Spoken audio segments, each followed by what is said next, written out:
And we're live. Welcome back, guys, to another episode of the Solvable Mysteries podcast. My name is Juras. As every week, I am joined by Glenn Highcove, and we're here to discuss a really fascinating true crime case.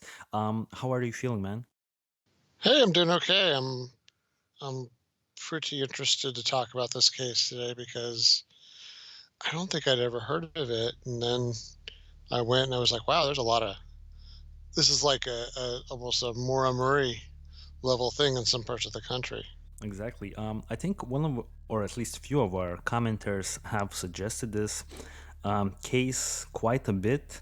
So I guess it just makes sense because we didn't really have anything pre-planned for 97.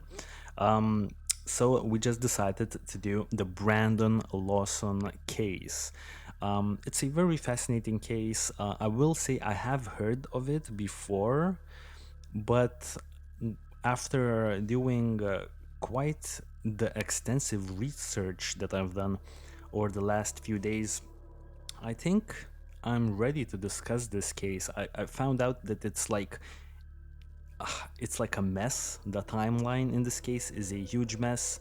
Did you run into the same problem where the timeline was like all over the place on your research? Because there's some people like missing out. Like it seems like some of the official, like not official, but like big time true crime podcasters or like blogs, they talk about the timeline, but it seems like they miss out key details, and it's like, wait, why are we not talking about certain details that could like really give us an insight into what Brandon was feeling that night?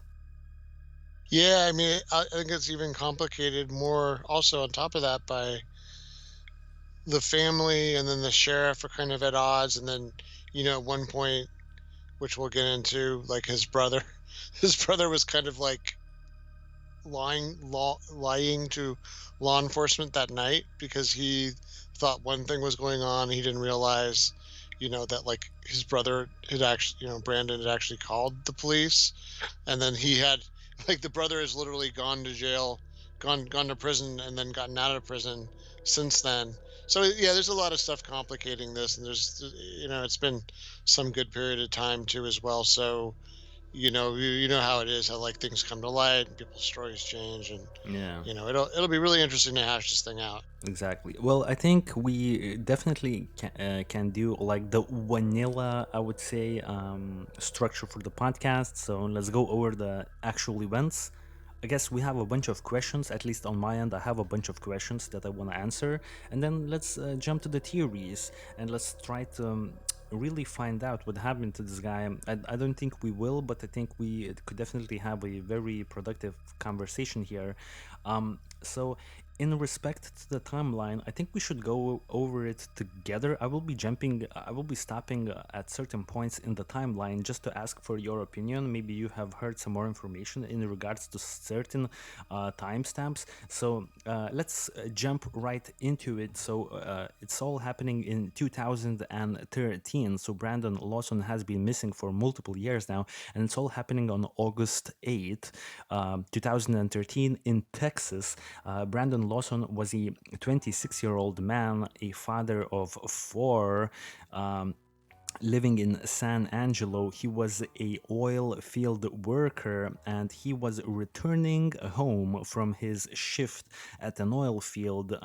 So what I want to add here immediately is that Brandon Lawson had substance abuse problems in respect to meth in particular, and he initially, after returning home, after putting in a very long days of work in the oil field, has an argument with his longtime girlfriend over 10 years. They were together, Ladessa Lofton. So, dude, like, do you have any information? Because I don't, of maybe the day before this happened, because let's remember they have a fight in the house because Ladessa Lofton suspects Brandon has been doing meth the day prior because Brandon had relapsed, I believe, a short while ago, and he was allegedly clean for 6 months.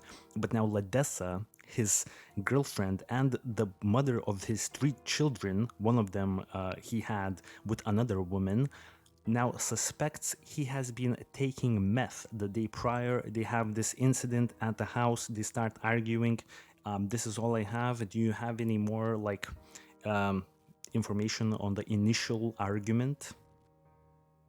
Yeah, I mean, I'll basically confirm what you said that you know, Ladessa, like, she also confirms that that was probably almost exactly the entire substance of the argument. And in another podcast, his brother also confirms that he had, like you said, just recently relapsed, like within a day or so of this incident.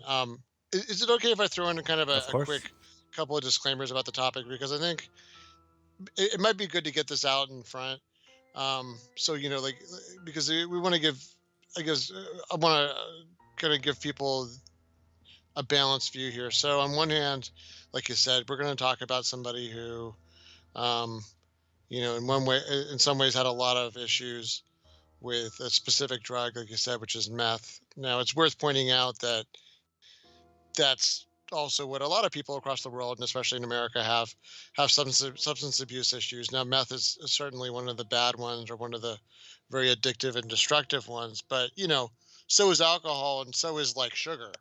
A lot of people die of diabetes and other health issues from basically too much sugar in their diet, or alcohol is a whole other thing. But alcohol is actually one of the more dangerous drugs, interestingly. But for some reason, it's kind of been grandfathered in as like a socially acceptable drug, even though it has probably does the most damage just on a like number of people affected basis across the world. Okay, so that's out there. I guess the other thing is important to say is we're gonna give a pretty balanced view of this person. Um, from what I've been able to hear, it sounds like he was mostly a good person that just had some problems with the law, almost entirely around drugs, and he was known to be a good person. It's important to point out that, like, if we point out something about this person's behavior that isn't positive, or even just some impressions we have about him, that isn't us saying that the person's a bad person. Certainly, he doesn't at all look like he was a bad person, but he's a human being. He's got flaws. One of the things that bothered me when I was doing research was that this one particular podcast slash YouTube show, which had great information and actually really great interviews with the family. But I got to tell you, it really bothered me how, like, and I guess they did it because they wanted to kind of ingratiate themselves to the family for participating on their podcast. But it really undermined, I guess, some of my faith in them. And I don't know. I didn't expect them to come in like 60 minutes asking like tough questions, or Fox News or something, you know, like grilling the family. But they were kind of sometimes like bending over backwards to to spin things too positively. And even the family members were like, no, no, no, like he was doing bad drugs and it was bad. So, don't sugarcoat this. But anyway, just wanted to get that out because that was something I noticed when I was doing research for this, was that it was it made them look bad, and I was kind of almost like cringing for them Yeah, when they were doing that. So we're going to keep it real in this show. of course. Yeah. So yeah, I mean, here's the thing. Brandon's an oil worker, which is like a really lucrative. It's good work. It's blue collar work. It's like boots on the ground kind of work. Um, there's this one picture of him where he's holding a wrench. That was like one of the biggest wrenches I've ever seen. Yeah. Like the wrenches. Did you see that Yep. picture? We will show it. Yeah, I mean, it's no joke. Like it's really dangerous and really well paying work, but it's brutally hard work and it's long hours. So, one of the reasons why methamphetamine and amphetamines were created were originally to help. Well, they were made as diet drugs, but they were also made to keep people up for long periods of time. Now, it's a little kind of a dirty secret that for a long time, and even I think still currently, military pilots would actually take amphetamines um, to stay up, because if you lose your concentration doing these really long, hours and hours and hours long missions, you can die. So, all the Gulf War pilots and stuff like that, a lot of them were on um, drugs that were like this. So it's something that is prescribed under certain conditions, as for especially was in the past. It's also something that's very rife for abuse, and unfortunately, when you're abusing it, it can put you into psychotic states of mind. That's one of the things that happens to people that abuse amphetamines and methamphetamines is that they at some point actually lose their minds as they stay up, days in a row. But you can imagine for someone that does what Brandon does for Hmm. a living, it's like a performance enhancing drug, right? Just like nicotine. Nicotine is a performance enhancing drug because it helps maintain your concentration. Like I know a lot of people who work in the financial fields, or as accountants or things like that, that they smoke because it really does help your concentration. Same as caffeine. A lot of us drink coffee, right, to kind of have that bolt of energy. It's the same thing, but unfortunately, it's very addictive. So as a result of this, he and his brother Kyle had a whole host of legal issues because of this. And you can imagine Brandon and his wife, they have, first the kid he had from a prior relationship and then their three children. And her words in the interviews were that the fight was exactly about that, that he was kind of saying, well, I'd like just to start using it a little bit again.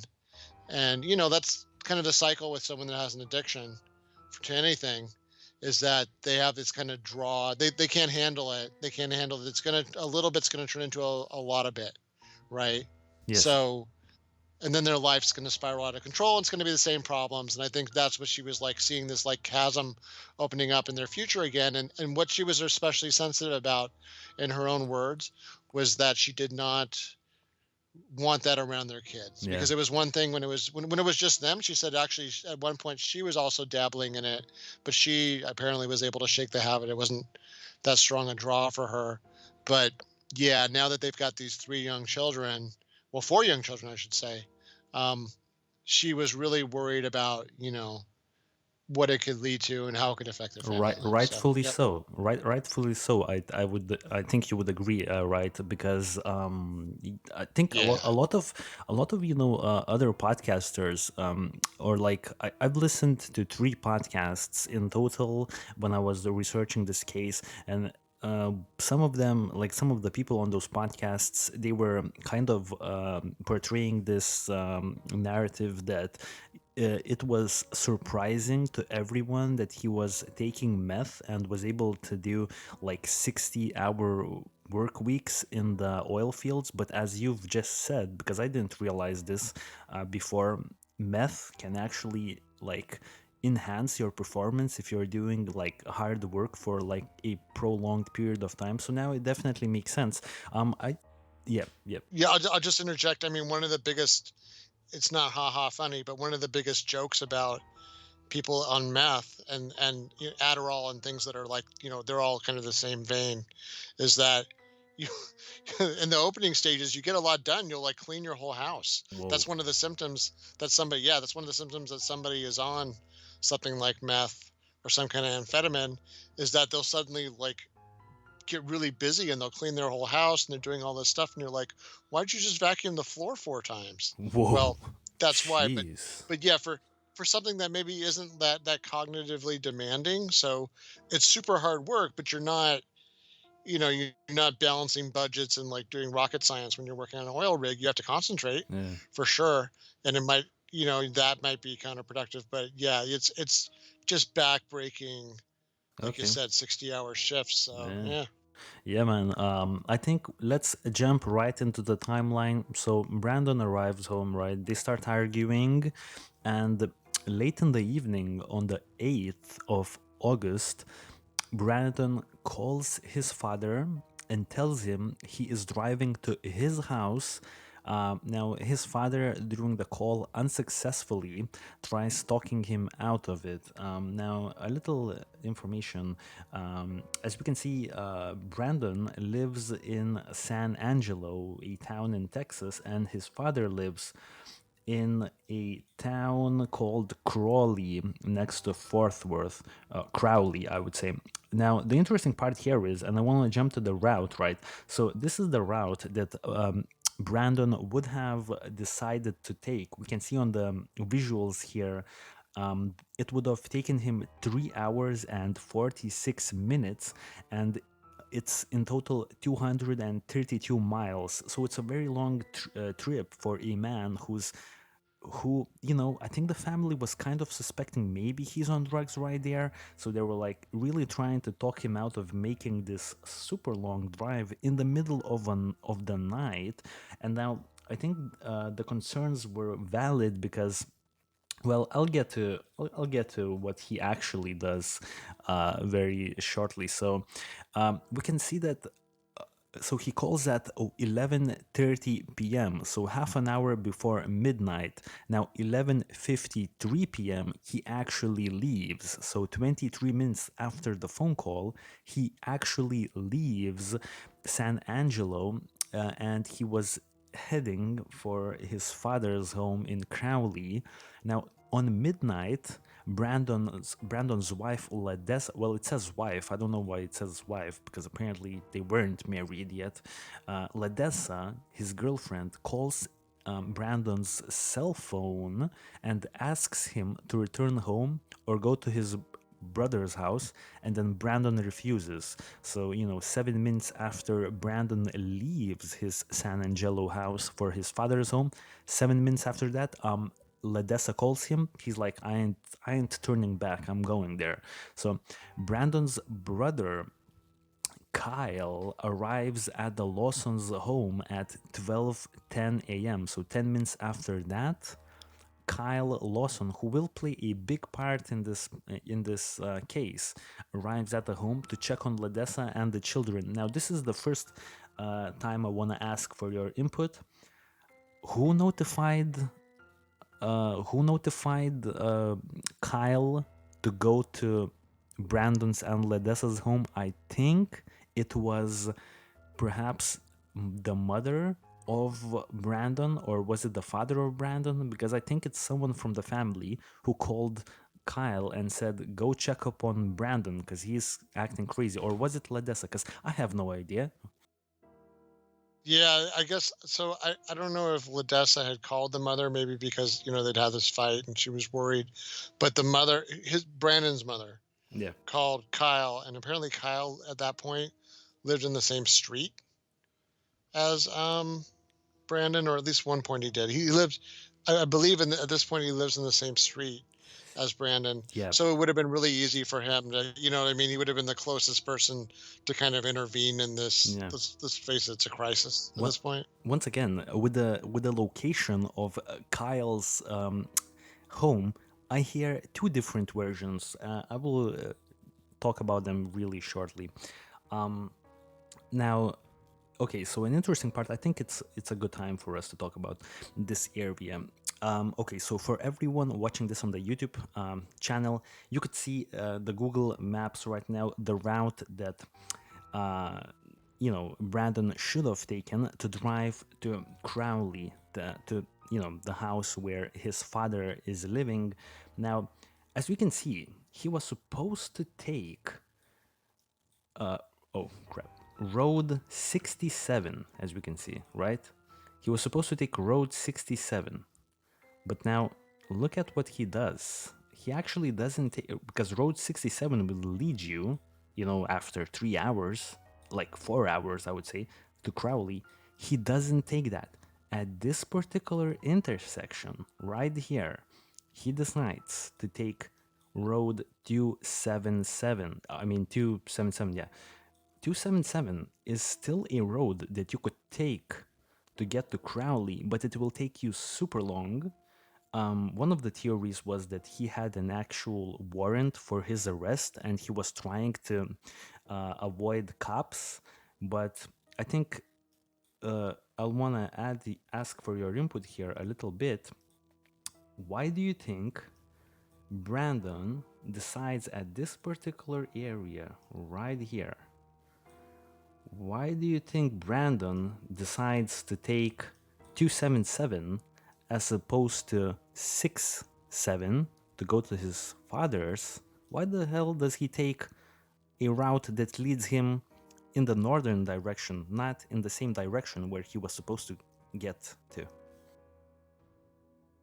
Yeah, it doesn't make sense. I mean, the whole trip itself wasn't rational. I mean, the distance was something like 250 miles, and I had to look in a map to compare it to, like something for me. how long that trip would be. It's really far. That's why one of the reasons why they wanted to discourage him. If you were going to go to your father's to go sleep overnight, I mean, I get that they were close, so that was, maybe that would explain it. That apparently they had a really close relationship when he was growing up. But I mean, that's equivalent to me almost driving to to Monterey, California, which is we're talking about like a 4 hour drive or something. Yeah. Um, so already it doesn't make sense, right? So it's like doing something. I don't know. Do two irrational Yeah. acts make a rational act? Do they Well, cancel each other out? Two negatives make a positive. exactly. Now, the thing is, why I said I was gonna return to this point in regards to Kyle's actual location where Kyle was living is because if you could check this area right here, it's presumed that Kyle still was not at this particular point in time before 10, I mean, before 12:10 a.m. And that's exactly the point in time when his wife called him and told him, yo, go to Kyle's house. Don't go to your father's house. That's crazy. Go to Kyle's house. Go to your brother's house that's like, that's living nearby. By the way, my apologies if I sound off a little bit. I literally had like the Pfizer shot like yesterday, so I might be a little bit off. Like I'm feeling, I feel a little bit off, but like I'm really trying to keep it rolling here. So basically, as I was saying, You're not gonna like swoon and pass out over there or anything, right? In the middle of nah, the show. nah, nah, nah. I promise, I'm good, man. So basically, some people state that Kyle actually lives somewhere where you would have to take 277 to get to his house. So it's really unclear whether Kyle was living down the street, because I've heard podcasters say Kyle was literally down the street, but then I've heard other people and other sources stating that the reason why Brandon decided to take 277 is because he wanted to go to Kyle's house. So it doesn't make any sense. I have no idea where Kyle lives. Yeah. Yeah, I mean, I'll just like I said. I mean, I'll say later whether or not I think Kyle is 100% telling the truth all the time. But in the interview I listened to, I believe, if I'm not misstating, that he said that that was why that he at that point he was living on the same street, and that was why it made sense for the mother to call him to go intervene. Like like I said, sometimes facts get kind of reshuffled over time, but that was the way he explained it in one particular interview. Though I will admit he was a little hard to understand sometimes. I will say now that I'm looking at the map once again, uh, on the Google Earth, I just realized, and I think it's important to add this little fact, is that it's not actually the longer route that he took to Crowley isn't all that longer actually. It's only like 15 minutes longer apparently. Like it would take you 3 hours and 45 minutes to go to Crowley on the correct route, 3 hours and 45 minutes. And the one that he took would take him 3 hours and 53 minutes. So it's literally only like 8 minutes longer. So I guess it's not super crazy why he did that. But now let's jump back really quickly to the timeline again because I want to go over the phone calls that Ledessa Lofton missed from Brandon. So actually Brandon at 12:34 a.m. and 12:36 a.m. called Ledessa 2 times. Ledessa's phone was charging in her truck, so she couldn't hear them. I think it's pretty rational to charge your phone in your truck, but I will say some people found it very mysterious why she did that, why she left it there, because wouldn't she be expecting phone calls? I mean, your, boyfriend of many years and the father of your children has now left, most likely on drugs in the middle of the night, and you just leave your phone like that charging. Wouldn't you want it close to yourself? I mean, I could see it both ways, but don't you find it, yeah. Does your phone even charge in your car when I mean, was the truck on? I don't. That's the part that doesn't make sense to me at all. I mean, maybe some trucks are like that, where the accessory works, but then you're charging your phone off of your battery, which makes your car battery, your truck battery weaker. I don't know. To me, like, I don't believe that my charger draws power from those someone will write in the comments whether I'm right or not, but I don't believe that my Yeah. accessories work, my auxiliary. Yeah, so Same that's here. already pretty I weird. I think it's like up to the truck, right? Whatever. Let's move in to what happens next because 2 minutes. Okay, so Brandon calls Ladessa on 12:34 a.m. and then 12:36 a.m. and then on 12:38 a.m. he calls his brother Kyle and tells him he ran out of gas. Brandon tells his brother that he's being chased by Mexicans from the neighborhood, and apparently Ladessa ordered those Mexicans to chase him out of town. His brother, Kyle, asks Brandon if he's hallucinating because of drugs. Brandon insists he's not hallucinating, and then a call kind of ends right there. Then later on, they will have another call.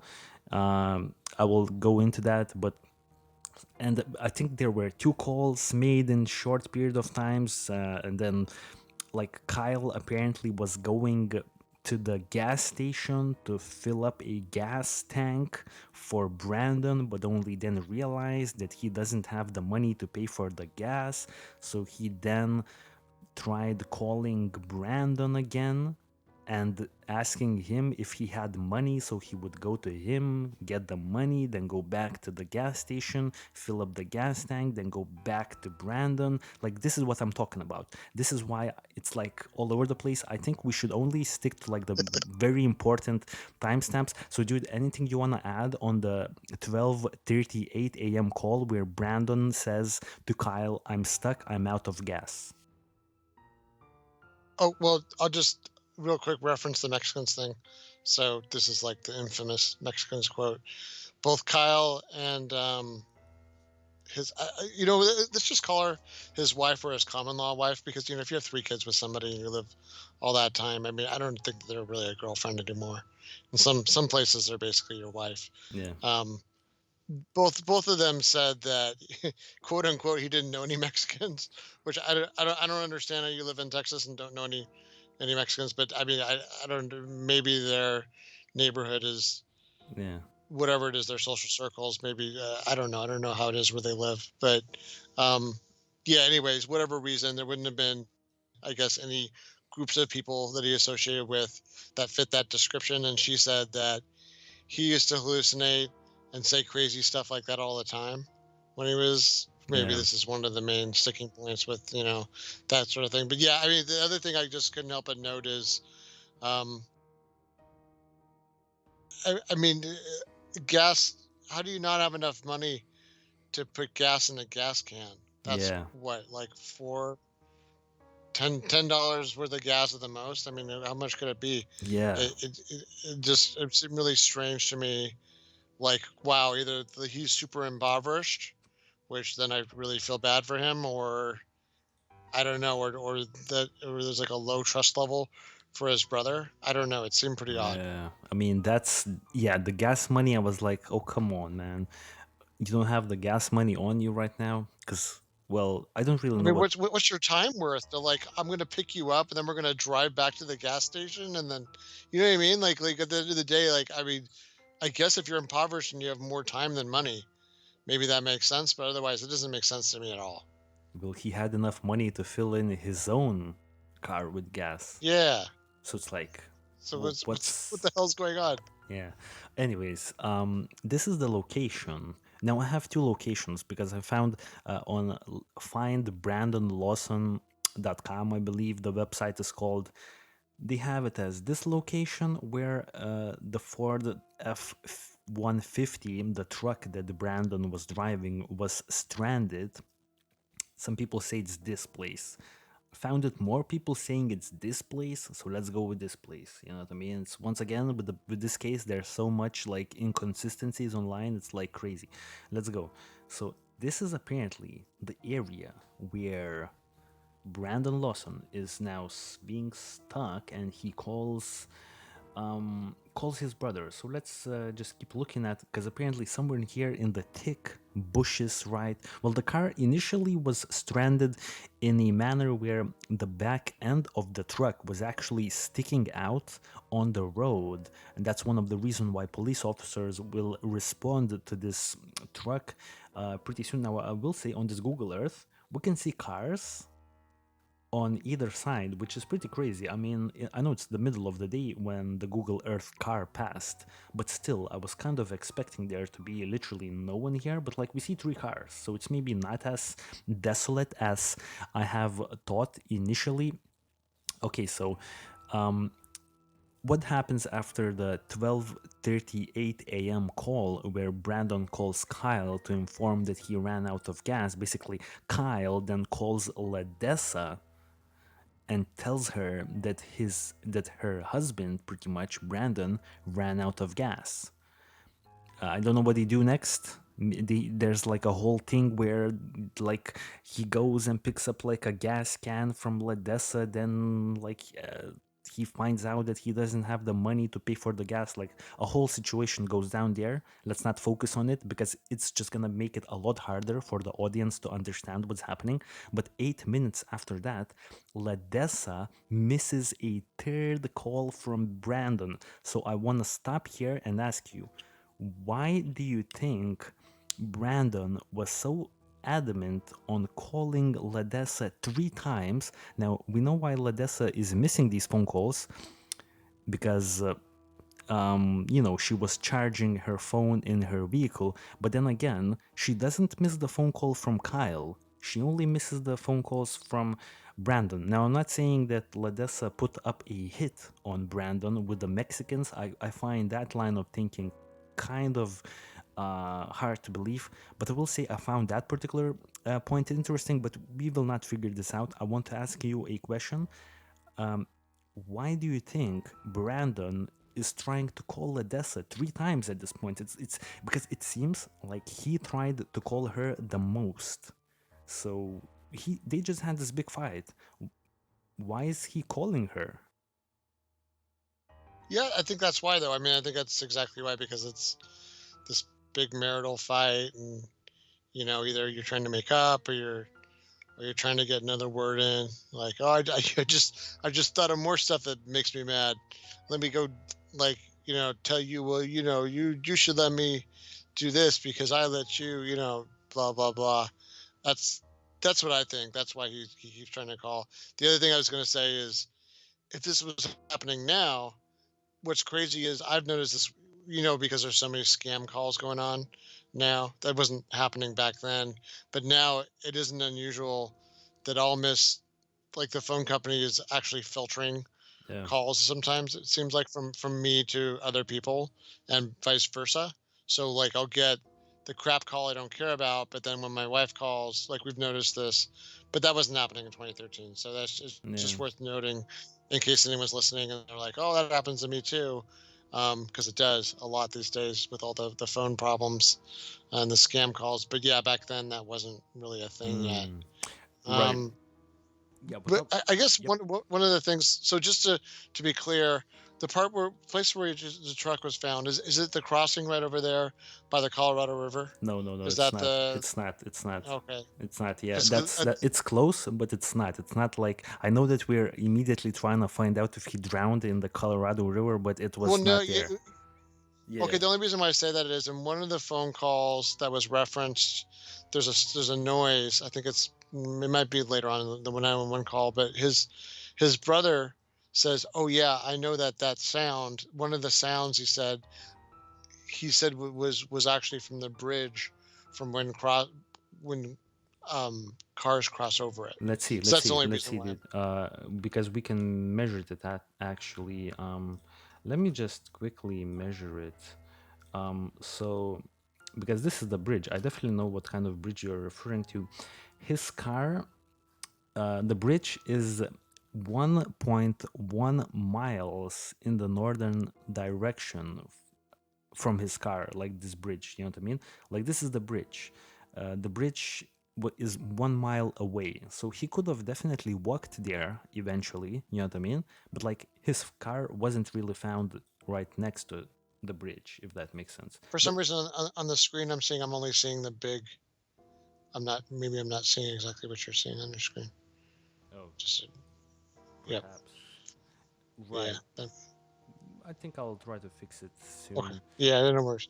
Okay, so yeah, so anyways, that was the only thing because even without just the whole river theory, it was interesting because there's a lot of as we got into it, there's a lot of like interpretation, I guess, of noises as this gets more Exactly, mysterious. and that's But but already there's like this zoo of phone call. You know what I mean? Like they needed their own phone operator or something from all the phone calls back and forth. right, dude. And this is exactly a good point to talk about the phone calls because literally 2 minutes after, Ledessa misses the third call from Brandon, Brandon actually decides to call the 911.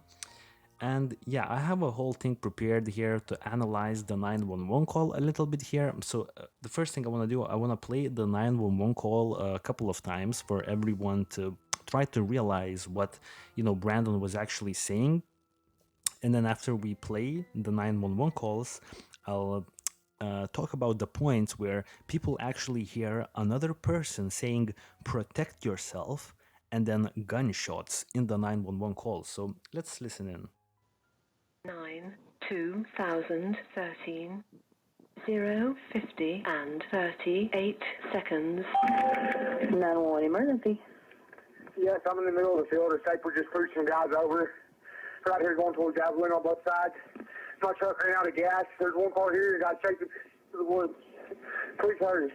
Okay, now run that by me. I'm not talking to him. I actually ran into him. Ah, you ran into him. Okay. Got the first guy. Do you need an ambulance? Yeah, no, I need the cops. Okay. Is anybody hurt? Hello? Hello? Hello? Okay, one more time. One more time. Let's listen to the call one last time, and then I will talk about the areas where apparently we can hear someone saying "protect yourself" and then gunshots. Try to find out where those points are throughout this phone call. 2013 0:50 and 38 seconds. 911 emergency. Yes, I'm in the middle of the field. The Saper just pushed some guys over. Right here going towards Javelin on both sides. My truck ran out of gas. There's one car here. The guy's chasing to the woods. Please hurry. Okay, now run that by me. I'm not talking to him. I actually ran into him. Ah, you ran into him. Okay. Got the first guy. Do you need an ambulance? Yeah, no, I need the cops. Okay. Is anybody hurt? Hello? Hello? Hello? Right. Okay, so let's dissect what he was saying. So now I want to play it again, but I will pause at certain points and I will try to say what he actually was saying during those times. So let's listen to the beginning of the 911 call. So 9/2013 0:50 and 38 seconds. right, so this is the where like this automized woman's voice is being heard. I think this is literally just like what you would hear like when you call, on the reception, something like that. Let's listen in how Brandon starts the conversation. 911 emergency. Yes, I'm in the middle of the field. The Saper just pushed some guys over. Okay, so what he said right there is, yes, I'm in the middle of a field, and we don't really know what he says next, but it's quite likely that he said, if they could just bring some guys over. Then he says, Right here going towards Javelin on both sides.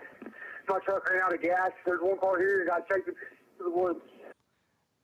What he says here is right here going towards Abilene. Abilene is this city right here. So he says he's going to Abilene.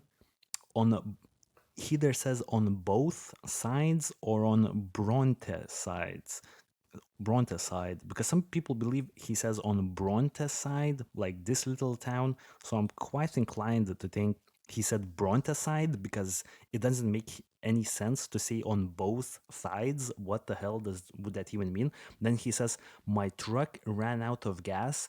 There's one car here and guys chasing me into the woods. Now, I'm not going to be, I will say, I don't really hear guys chasing me into the woods. And then he says, please hurry. I think we can still hear him say, please hurry. Please hurry. Right. So this is how he said. Let's listen back a little bit to that last part for one more time. To the woods side. Right here going towards Abilene on both sides. My truck ran out of gas. There's one car here and got taken to the woods. Yeah, I definitely don't hear him saying guys are chasing me into the woods. I hear the word woods, but I don't hear him saying guys chasing me into the woods. Then let's continue on with the 911 call. Please hurry. Okay, now run that by me. We're not talking to him. I actually ran into him. You Okay, so what he says here is pretty interesting. So let me just find. Basically, he says, the lady says, okay, now run that by me one more. She was gonna say one more time, but Brandon talks over her and he apparently says, I tried talking to M. I totally ran into M. Like he ran into some people. Let's listen back to that part one more time. now run that by me. We're not talking to him. I actually ran into him. I don't even hear the word M. I hear like Joe. I ran into Joe, like something about Joe. Like I have no idea. But now this is the point of interest. Let's listen in what happens next. You ran into him. Okay. This right here. This is where we can hear someone saying protect yourself, allegedly. So let's listen back to this point in time right after the 911 dispatcher woman stops talking. You can hear something that like kind of is similar to someone saying protect yourself. So let's listen in. You ran into him. Okay. Right there. One more time. Protect you, some like protect you, something like that. You can't hear yourself, but like you could make out the word protect. So I don't know what to make of that. And then lastly, to finish off the 911 call, apparently you can hear gunshots here. So let's listen in what you can hear now. Got the first guy. Do you need an ambulance? Yeah, no, I need the cops. Okay. Is anybody hurt? Hello? Hello? Hello? So yeah, so I'm done analyzing the 911 call. You could then hear him saying, no, I need the cops, when the woman asks if he needs the ambulance. He says he doesn't need the ambulance. He says he needs the cops. And then apparently you can hear 3 noises that are like either it's gunshots, either it's him stumbling a little bit in somewhere on the ground, or it's cars passing through the bridge. So dude, your take on the 911 call. The protect yourself thing always seems so weird to me because I'm like, well, who says that? I mean, like, who's he dueling? Like, on guard or something? I mean, I don't know that one person would say to another one, protect yourself. It just sounds like a weird duelist thing or something. Now, I could hear him, especially what he says to Kyle on the phone in another conversation where he's like, where's your pride, man, or something like that, about when there's this yeah, we're getting to it. Yeah, when we get into it, yeah, that sorry, I'm getting a little out of order, but yeah, I mean, he's the only one I could imagine in this whole situation, given what Yeah. we're going to run into saying it. It doesn't make sense to me though. It's like Okay. otherwise I can't hear someone saying it to him, Yeah. So, you know. very important, very important. So let's bring back to the super confusing timeline. I will try to make it less confusing. This phone call to 911 happens on 12:50 a.m. 7 minutes later, Brandon calls his neighbor.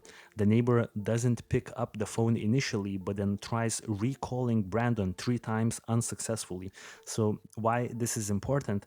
If we believe that Brandon is getting shot and potentially killed on the 911 call, that can't be the case because he's still trying to make a phone call 7 minutes later. So, whatever we can hear, the gunshots or whatever, 7 minutes after those gunshots, Brandon still is using the phone and he will be using the phone for the next half an hour or so, calling other people on multiple times. So after this 911 call was made, he was still making calls. So we don't know what's happening. Maybe he's like getting chased by Mexicans, or like he saw police enforcement doing something illegal and now police is trying to hunt him down and kill him. We don't know. But what we do know is that he will be calling multiple people after this. So it's not like this is where it ended for him. He's still alive. He's still alive for at least an hour, I believe.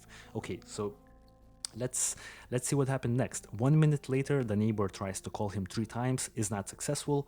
Now, on the same, like literally 1 minute after the phone call to the neighbor from Brandon, a truck driver passes the Ford F-150 because, and he calls the police, telling the police there's a truck parked dangerously on the side of the road. So this is why the police responds to this truck. Remember the 911 call that we just listened to for like a couple of minutes? That call doesn't go anywhere. In fact, the family realized about that call only 3 days later when Ladessa Lofton was going through the phone records and found a 911 call. That's when she asked the police to like, yo, can we listen back to that? Because for 3 days after he went missing, no one even knew about this 911 call. The only reason why police responded to the scene was because a truck driver called them and told, yo, there's a truck parked around this area and it's parked in a dangerous manner. Now, what happened next is actually Kyle, Brandon's brother, and the police officers, they arrive at the scene almost at the same time. Once again, some sources state that the police officer was already at the scene when Kyle arrived, and some say that Kyle arrived and then the police officer arrived. Now, I'm more inclined to think that Kyle arrived first to the scene because as he was driving to the scene, right, and this is at 10 1:10 a.m. 1:10 a.m. So 12 minutes after the truck driver passes Brandon's car and calls the police, 12 minutes after that, Kyle arrives to the truck with the gas or without the gas. Who knows about the gas situation? I don't even want to talk about the gas situation because it's like retarded, honestly. But like, he arrives to this car, right? And he's on the phone with Brandon, and Brandon tells Kyle, I can see you. You're right there, I can see you. Kyle gets out of his car. By the way, he's driving here in the middle of the night with his own girlfriend and their child for some reason. I don't know why that was happening or whatever, but like, he gets out of the car and he says, I can't see, like, where are you, Brandon? And Brandon says, like, I'm right here, I can't see you, but no one can see him. And now the crazy part is that the police officer literally arrives at the same time to approximately this location, and then Brandon on the phone says to Kyle, one time, hurry. One time is like a slang word for police or for cops. So he says, one time, hurry. Then Kyle tells to Brandon, I'm not gonna run. I didn't do anything illegal. And then Brandon says, where's your pride, mf'er? Like there, it's a swear word. We don't want to use it for SEO, but like, where's your pride, mf'er? You know what I mean? So it's like, what do you make of that? It really, to me, makes me think that he's really high right now, and he's just ranting and hallucinating. Yeah, I mean, I was kind of expecting a longer explanation, but yeah, you kind of went over it really quickly. Okay, so to finish off the crazy timeline here, Audrey, girlfriend of Kyle's, texts Brandon to tell him the police are still on his truck, because let's remember, as you've entailed in the beginning of this podcast, Brandon had like a warrant for his arrest. And so initially Kyle, when he met the police officer near the truck, he didn't tell the police officer that Brandon told him that he could see them. So because Kyle didn't want Brandon to get caught for the search, like for the warrant for his arrest. So actually, what they do, they drive a little bit away from the police officer, I believe in the northern direction, and they wait around for him for 30 minutes because they expect Brandon to like come out of the bushes somewhere, because you know they all think that maybe Brandon doesn't want to run into police right now, and he never does. Then apparently like some weird situations go down where like Brandon goes back home,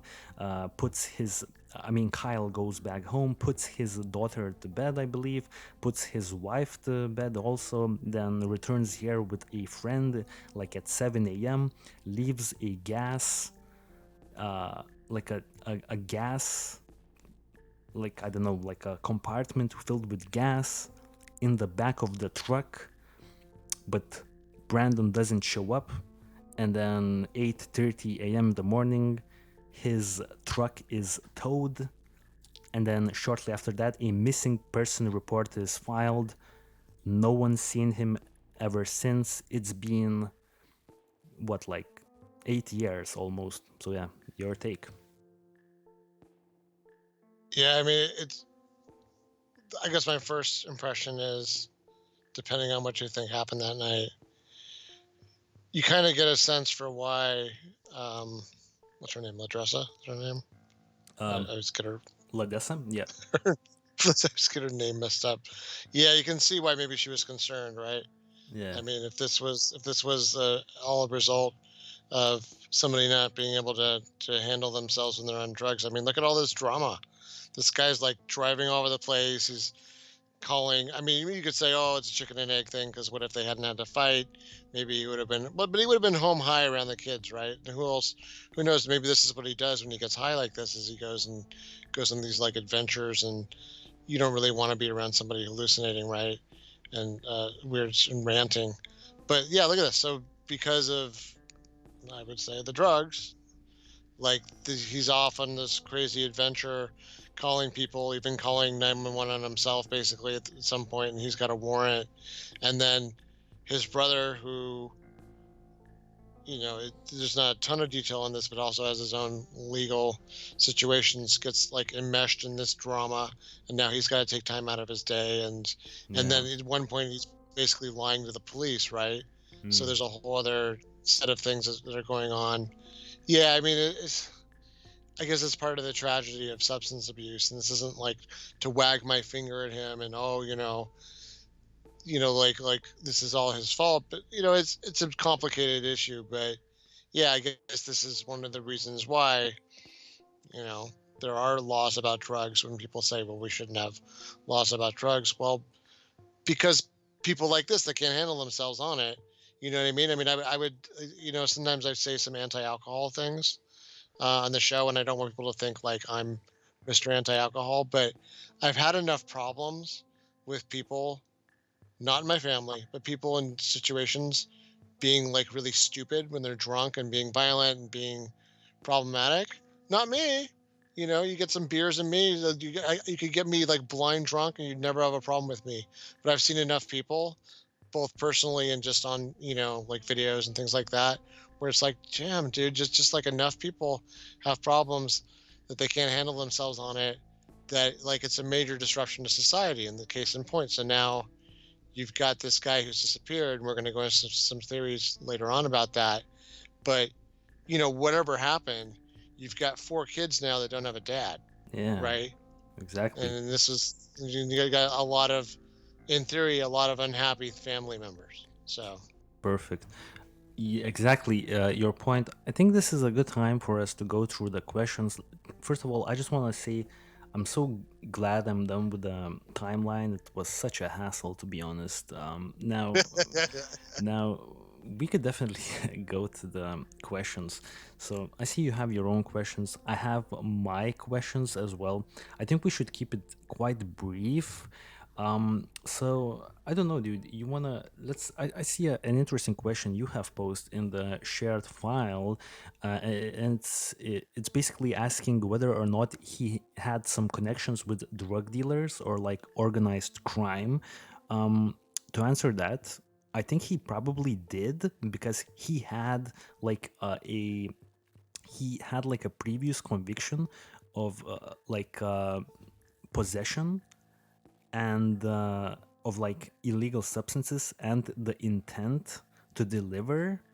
That would mean drug deal. So I would like he has to get the drugs from someone. You know what I mean? He's not making them himself. So I think he did, right?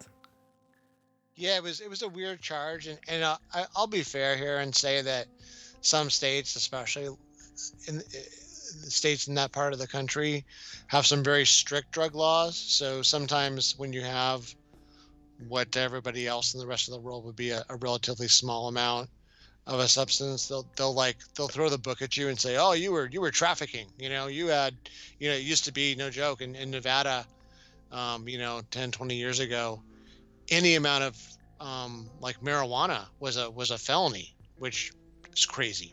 But you know what I mean. So I don't really know. But yeah, as I understand it, when I saw that charge of, like you said, that then like the intent to distribute or whatever it was, or to deliver, whatever that exact term was, it was like, that sounds like you might know some Yeah, people that that are in the drug business. And then, yeah, like you said, who's he buying his meth from, right? He's buying exactly. from somebody. Exactly. The next question you have here is that uh, basically, would he even be able to financially or emotionally just bail on his family? So I think personally, I got a sense that he wouldn't. I mean, I didn't find any indications that he would want to leave his family to start a new life because there's a whole theory that he ran away from this life because he was potentially going to do up to 20 years in jail for the crimes that he has committed in the past, even though it's highly unlikely that he would have gotten that. It's more likely maybe a handful of years or maybe extended probation. So, other than that, I don't really see him wanting to leave his family. I mean, I didn't know him personally, but I didn't find any information. Have you? No, I mean, if and everything's been the opposite. Everything has been what a very social person he was. I had this in the notes, but I came upon this thought when I looked at someone like him and the way he was described. Like we've covered people who have basically pulled something like this, right, where they've kind of erased their previous life and walked off into the wilderness and formed a whole new life, and they've all been very cold, psychopathic, unfriendly people, you know what I mean, that other people complained about. Well, he wasn't so far. I haven't heard anything bad about him other than the substance abuse issues and the Yeah, legal scrapes. No one said like, oh, he was a bully or he was a psychopath or he was mean. Like everything, it's been the opposite. Like he's been yeah, very social, eager to please, making friends. And I feel like someone like that, like their money, like his money, if you know what I mean, if the thing that he values is those social relationships. Look at that. He was having a problem and he called the whole world. yeah. Like I've felt like I was dying and I called nobody. So I mean, you know what I mean, before, like when I felt bad. So it's just interesting to see. I could not imagine, we'll talk about the theories at the end of the show, but I can't imagine a scenario where he willingly turned his back on his family, his kids, his father, his brother, Yeah, and just walked off and like, oh, I'm gonna, rather than face what like realistically would have been probably a couple years in jail and with good behavior gotten out and maybe even had a better life after that, given some of the programs in prison and things like that to straighten them out. Exactly. The other question you have there is there anything suspicious about how law enforcement treated the incident that night or afterwards? So for me, I had like an interesting point is that basically the police station or like the police force in Coke County, because it's called Coke County, like legit Coke County, it's pretty much 6 people. So covering up police corruption is easier because there's only 6 people involved.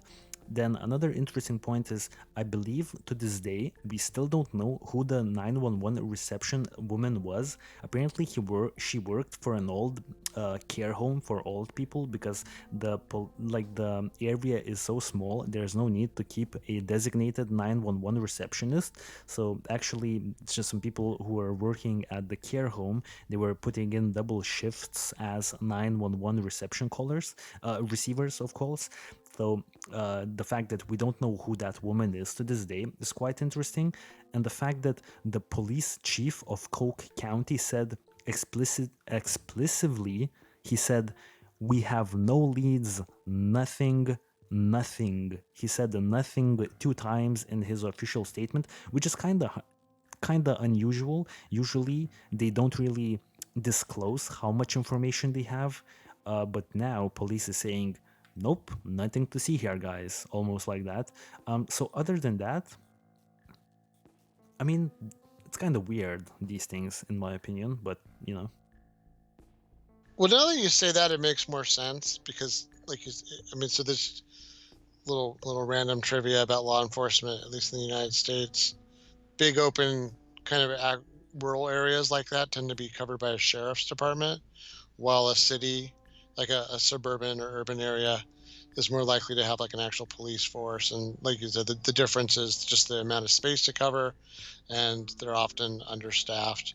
That is interesting that they were basically forwarding the 911 calls to the people that were staffing. I wonder if they get paid for that. Like that's yeah, you're making like double duty in your job. I It's bet. not such a bad gig, right?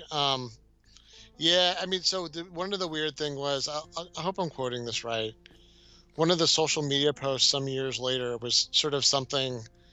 It was from a local paper, but the local paper, the lady that runs the local paper is like married to the sheriff, or at least it was at the time. So she had this post that was very, very biased towards, in favor of the sheriff's department's stance on things. And it sounds like there's some degree of acrimony. There was also the one weirdness was, well, his brother Kyle was saying that when he went to go look for the sheriff's deputy he ran into says, "Oh, well, I just came from that direction, so you don't need to look that direction." You know what I mean? When he was looking for him after, one of those when he was looking for him, but also covering up for him. Yeah, And it's like, well, don't look that to the sheriff. Basically, they met on the road, and he's like, well, he's not behind me, so he must have been where you came from. If he's anywhere, it was, I don't know. There's some, it's like a very non-specific kind of, I don't know if we'd call it an accusation, but there's some bad blood where the family feels like maybe the sheriff was quick to wash their hands of the case and didn't do like a really good job searching. Apparently, at one point, um, they had even thought about doing like an aerial search, or they did like hire some kind of plane shortly thereafter to do an aerial survey because this is kind of grim, but especially in that part of the U.S., if something dies out there and kind of it's desert, right? It's basically desert. Buzzards and stuff start coming to eat whatever's there. So that's one of the surefire ways to see if something died somewhere is to fly over it. If you see where there's a bunch of birds in the middle of the desert, well, what are they doing there, right? They're eating something. yeah. So That's a good yeah. point. That's a good point. Another question you have is, Looking at the area, is there anywhere he could be stuck or otherwise indisposed that he wouldn't be found by birds, animals, or people? The river, could it move a body quickly away from the area and have it be lodged in the rocks underneath? So I think we've covered about like the area, but like the river, I think it's a good time for us to focus just a few moments on the river. The river is quite shallow. I found it pretty hard to believe that he wouldn't be spotted in this river. Your thoughts, man? Yeah, I mean, I guess. So, what time of year was this again? I'm sorry. What August. was the exact August? Yeah. I mean, it kind of depends on the year too. This it says the Colorado River. I'm not sure if that's the Colorado River, like the same one that runs, down literally from through the Grand Canyon and down the state line of Arizona and California, and it could be like this is like later on, but I don't know. I mean, it's not a stream, you know what I mean? And we that other case we covered, the controversial one from Netflix, that was like a stream. Alonzo Brooks. Yeah, Lorenzo, that was even like less water than this, yet his body, depending on what you That's believe, that's a good point. That's yeah, yeah. had been moved around.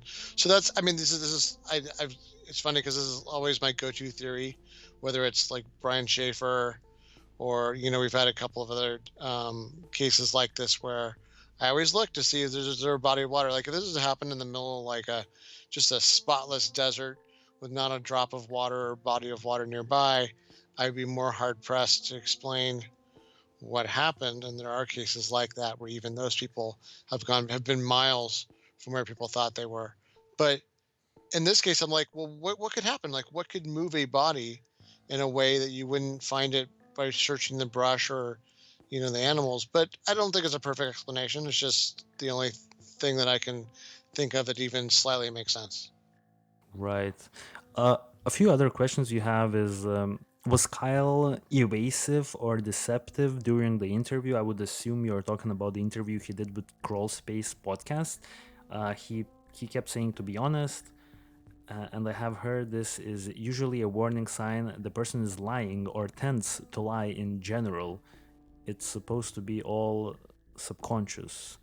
Tell, dude, you wanna articulate on that whole interview? Did you find Kyle, his brother, potentially not telling the full truth? Because I'm not gonna lie, I didn't really listen to that interview, so I can't really speculate here. Yeah, it was. I mean, I'm glad he gave the interview, and it was a very informative. I mean, so he's the younger brother. Kyle's the younger brother, and Brandon is really, he said, is his role model. I had to giggle a little bit because he said, he taught me how to fight and play baseball, and I was like, oh, fight was like first on the list, so that's interesting. But I guess that's growing up with a brother, probably fighting a lot around the house. But yeah, it was an interesting interview. Just like I said, his brother is not perfect, but I have heard, and I can probably note times in my life where I've observed this, that when someone is constantly saying, well, honestly, or to be honest, that's supposed to be, supposedly, if we go into like Dr. Grande mode, and maybe he would dispute it, it's supposed to be a tell, like a subconscious tell that either you're not telling the truth or you like you shouldn't have to preface that, honestly or to be honest. That's like one of those things that people do when they're lying, where they try extra hard to make you think they're not lying. It Okay. makes sense. No, I'm Yeah. not. No, no. Let me just before I finish it, let me say this is the part of the U.S. where you really don't want to call somebody a liar, if they're not. It's a place where there's a lot of like, it's a pretty serious accusation. I'm not saying he's a liar. I'm saying that somebody that listens to the way he was talking and him saying that could come up with that observation or that question, and he started to get a little dodgy towards the second half of the conversation, where I don't know, if I was a police detective who was super cynical, I might not take him as seriously. Right. Okay, so I think that pretty much covers the questions you have outlined. I'm kind of apologizing for everyone here as well for seeming that I'm rushing through this stuff. It's because like we have a lot of stuff here. So before we jump to the theories, I just want to quickly jump through my questions, and mine are like more simplistic. It's like yes or no type of answers. So I think we could go through mine really quickly. My first question I had is: did Ladessa Lofton have arranged for Mexicans to chase Brandon Lawson out of the city? Just our general thoughts whether that actually in fact happened. For me personally, I will say I believe she didn't, because even Kyle said that she didn't.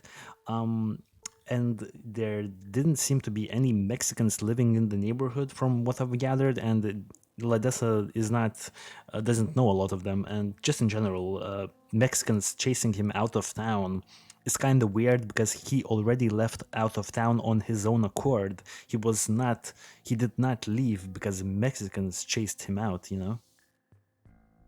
Yeah, I agree. I think it's.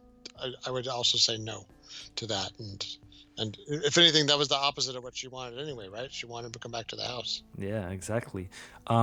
Okay, so the next question I have is: did Brandon see his brother Kyle and the 911 officer at 1:18 a.m.? Remember that phone call that he told Kyle, "Where is your pride, MFer?" and like one time run. So Kyle believes that Brandon did in fact see him because he notified him about the police approaching. You know, one time is approaching, run. So, in Kyle's opinion, Brandon must have seen him because he said the police is approaching. So, I will say to answer this question, we should look at the general area, and I will say I believe that he did see them. I will say my opinion is I believe that at 1:18 a.m. in the evening, Brandon did in fact see his brother Kyle as well as the officers.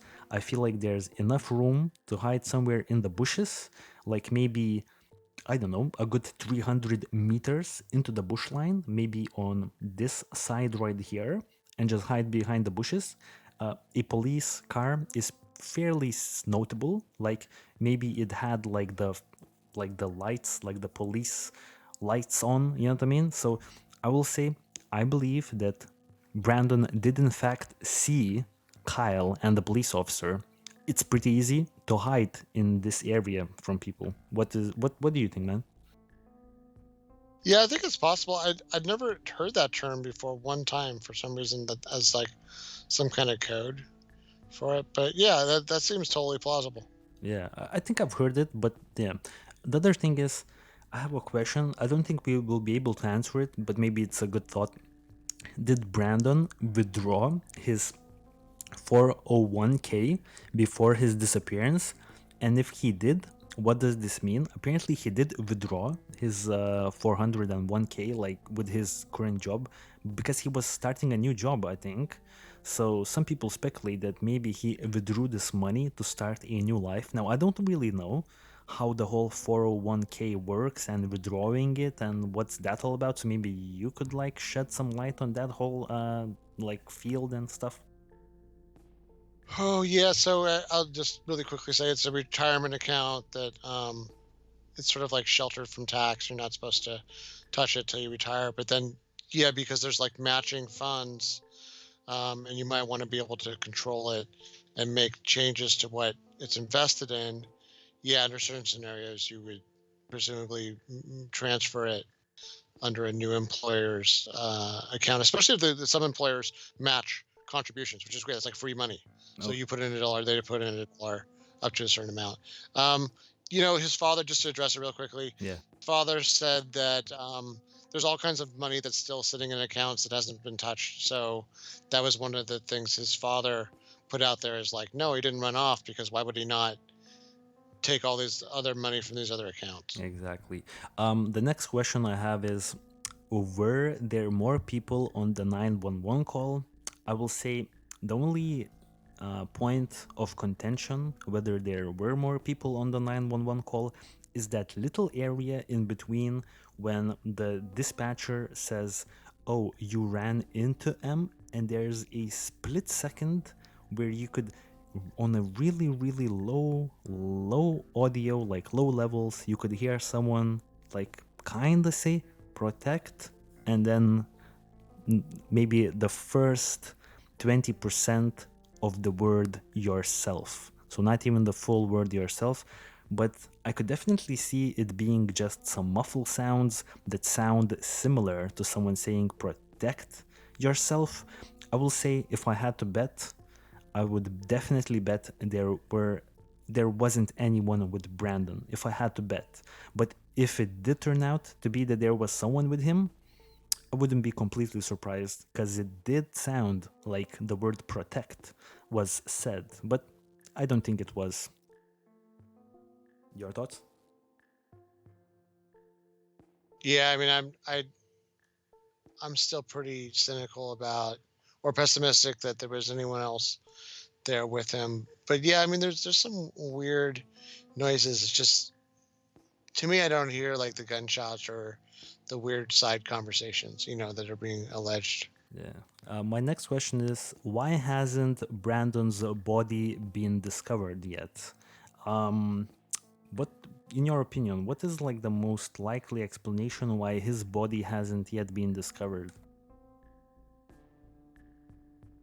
River, river, river destruction of body. That's my But go-to. but if Yeah. my question then again, but if he didn't die in the river, let's say he died, let's say it was a psychotic episode and he died somewhere in the bushes or something like that. Why hadn't they found his remains in the bushes? Would like the animals destroy the Yeah. body?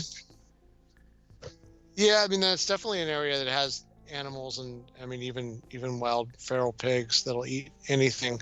I would say then in that case he must have walked really far. You know what I mean? So way off the road, Yeah. off into off into the bushes. Even um Ladressa said Ladessa said that um sorry, I Yeah, yeah, can't yeah. get her friggin' name right.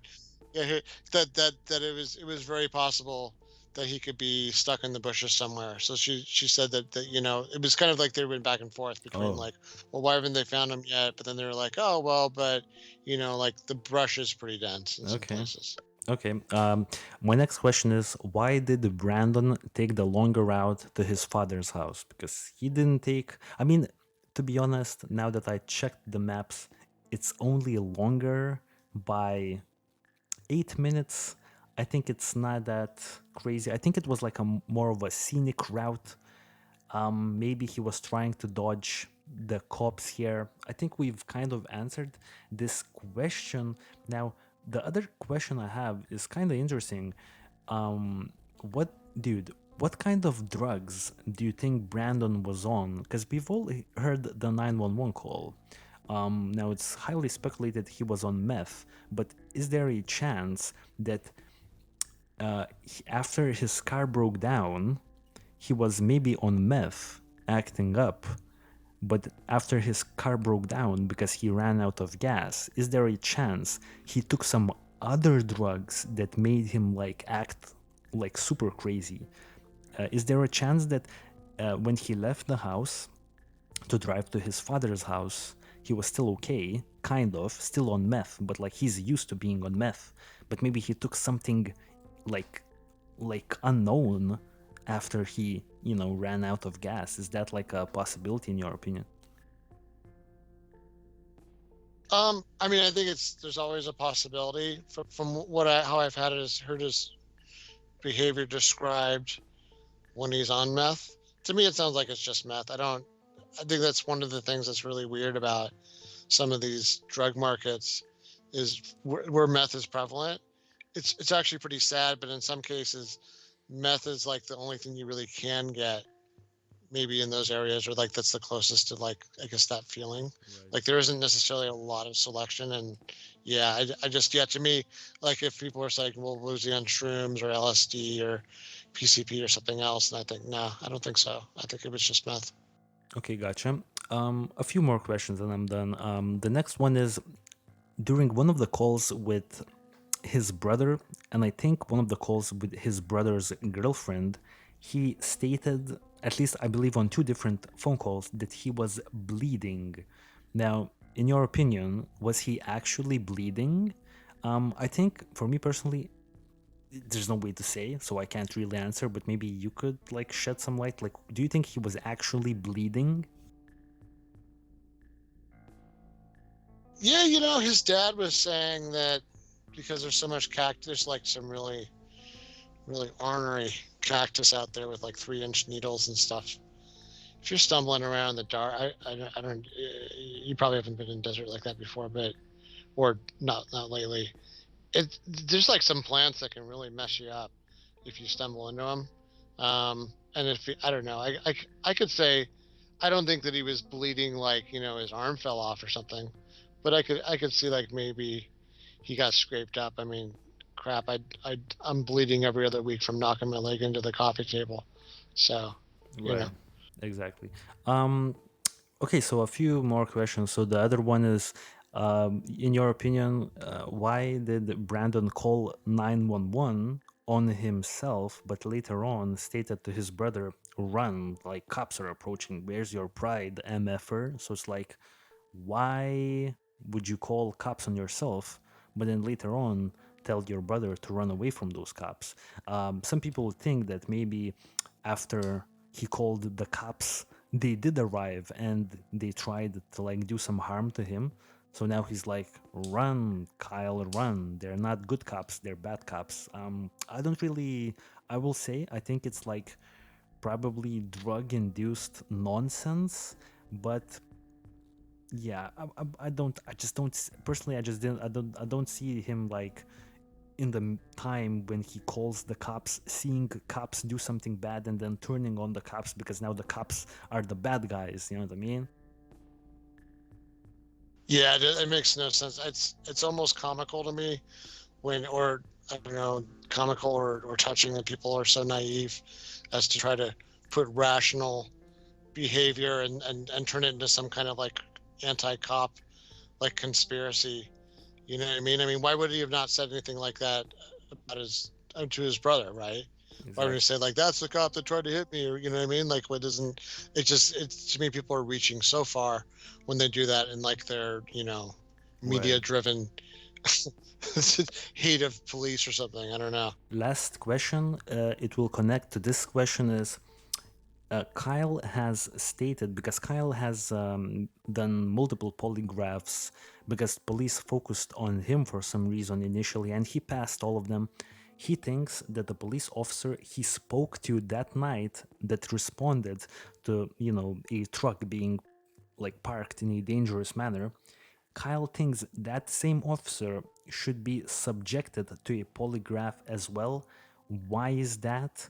Why is Kyle thinking that the police officer needs to pass a lie detector test as well? So I have no idea actually. Do you? Yeah, I mean, I don't know if that's just like him trying to push stress back on them or something vindictive. I mean, what is he insinuating? Is he insinuating there's something fishy went on? I'll also say that, like I said, I know I quote Dr. Grande a lot. I don't think he's perfect, but Dr. Grande says that polygraphs are extremely problematic. So they're not necessarily a good tool for either proving guilt or innocence. Right. And that's it. Dude, I think we could definitely arrive at the theories finally. Yeah, so my apologies for all of the audience members. I know this has been like rushed on my end because like yeah, I just wanted to make sure we go through all of the points that we had. Now, jump into the theories. I think we could explore the theories. There's only three like types of theories. Either Brandon was murdered, so this could be, in my opinion, Mexicans, which we don't think was the case, but it's like a theory. Law enforcement, that maybe he ran into law enforcement doing something suspicious, and then they had to get rid of him because he was a witness. And then lastly, I see a drug dealer connection, some sort of drug acquaintances, something like that, caught up to him and killed him. Now, there's another line of theories that would say that he died because of a drug-induced psychosis. So, we've talked about like the river. We talked about like how there's a lot of bushes there, and that he could be like legit somewhere in those bushes right now. And Kyle did say that he was high on drugs, and Kyle did ask him, "Are you hallucinating?" So Kyle is like, "Yo, he was probably really high." And then the last theory is that he started a new life. So he had issues with his girlfriend, Ladessa Lofton. He chose the longer route to his father's home, not the route that he was initially going to take. And he had a felony warrant which carried a sentence of 2 to 20 years in prison. Maybe he faked his own death to escape his legal problems. Yeah, dude. So I think these cover the range of theories here. In your opinion, dude, what is the most likely, or do you have like your own theories that I haven't yet mentioned? No, I think you covered it, and based on a little bit of the popularity last time when I did this, I'm going to give my percentage breakdown.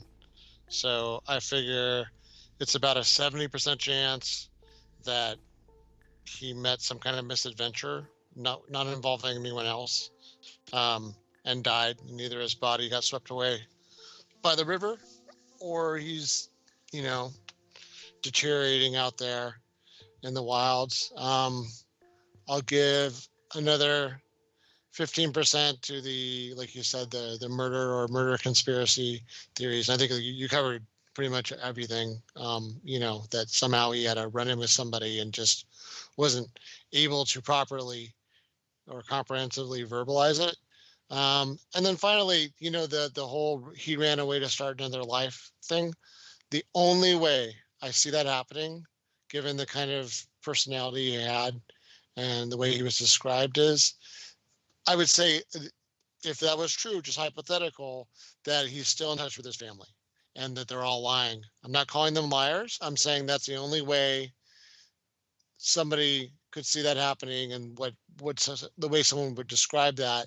And I would say, if that's the case, the family does an excellent job of acting, because they did not sound like they were lying. They were giving a lot of details and doing a good job of talking about him in the past tense. And he's got these 4 children that, you know, would be missing out on big chunks of their life if they aren't all secretly talking to them. How would they keep that secret, right? You would think at some point a kid would say something wrong about, like, my dad who's on the run, who we really talk to every Sunday.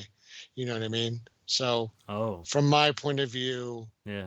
you know what I mean? Like, but I mean, I think that would kill him. There's no way that going to prison for 2 to 20 years is worse than turning his back and disappearing on his whole family. He just wasn't that kind of flake. So, or psychopath. So, yep. Yeah, dude, that's an excellent breakdown. I think I have the same sentiment. I will say that him being murdered, I feel it's not like popular when it comes to like real like armchair investigators, because a lot of people do believe something that foul play happened here. From my research currently, I haven't yet uh, encountered like foul play here. So I will be agreeing with you. I think for me personally, if I had to bet, I'd bet that there was no foul play and that he did not run away. So that leaves him being on drugs, doing something crazy, and him dying somehow, some way, in the desolate Texas area. Maybe the river, maybe some animals, got rid of his remains, something like that. Um, I think we covered. I'm actually surprised. We covered everything we had in the notes.